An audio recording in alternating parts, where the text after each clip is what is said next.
అన్న నమస్తే అన్న, ఏం పేరు మీ పేరు? నా పేరు చందు. ఏం చేస్తుంటారు మీరు? నేను ఆటో నడిపిస్తాను. ఎట్లుంది ఈ లైఫ్? ఆటో లైఫ్ అంటే ఏం లేదన్న. ఇప్పుడు ఇంతకు ముందు ఉన్నట్టయితే ఇప్పుడు లేదు. ఇంతకు ముందు ఆటో నడిపేటోడు అంటే ఎంతో గౌరవం ఉండేది. ఇప్పుడు అంటే ఆటో అంటే సురాక్ అయిపోయింది అందరికి. ఎందుకు కారణం? కారణం అంటే అట్లా అయిపోయింది. బైక్లు ఓలా ఊబర్ బైక్లు వచ్చేసినాయి, దానివల్ల సురాక్ అయిపోయింది. ఎవరు ఆటోలు ఎక్కట్లా? ఆటోలు చాలా తక్కువ, బైక్ మీదనే వెళ్ళిపోతున్నారు.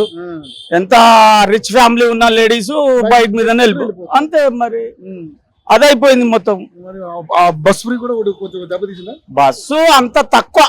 బస్సు అంటే ఇంకా ఎన్ని ఫ్రీ ఇచ్చినా ఏం కాకపోదు ఆటోకు, కానీ బైక్ ఓలా ఊబర్ బైక్ వల్ల దెబ్బతిన్నది. మరి ఇప్పుడు జిహెచ్ఎంసీ ఎన్నికలు వస్తున్నాయి కదా బాబాయ్, ఎట్లా ఎవరు గెలిచే అవకాశం? ఇక చెప్పలేమన్నా, పబ్లిక్ లో దగ్గర ఉంటది.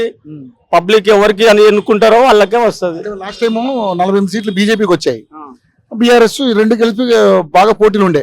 మరి ఈసారి పోటీ ఎవరికి ఉంటుంది అంటే టిఆర్ఎస్ కు కాంగ్రెస్ కు పోటీ ఉంటది అంతే.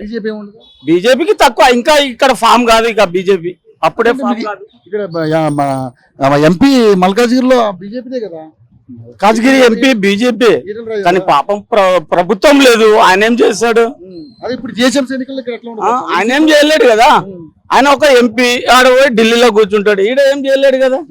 మరి ఇప్పుడు జిహెచ్ఎంసీ ఎన్నికలు సీట్లు పెరుగుతాయి కదా? పెరుగుతుంది కంపల్సరీ. మరి ఎవరు గెలిచే అవకాశం? బీజేపీకి ఫామ్ ఈడ ఇక ఎలక్షన్ లో కొన్ని సీట్లు ఎక్కువ వస్తాయి అంతే. మేయర్ అయితే రాదు. మేయర్ అయితే రాదండి. ఎవరికొరకు? బీఆర్ఎస్ కి కాంగ్రెస్ కి పోటీ వాళ్ళకే ఉంటది. కాంగ్రెస్ ప్రభుత్వం చాలా తక్కువ ఉందన్న, అంత లేదు. ఎందుకని కారణం?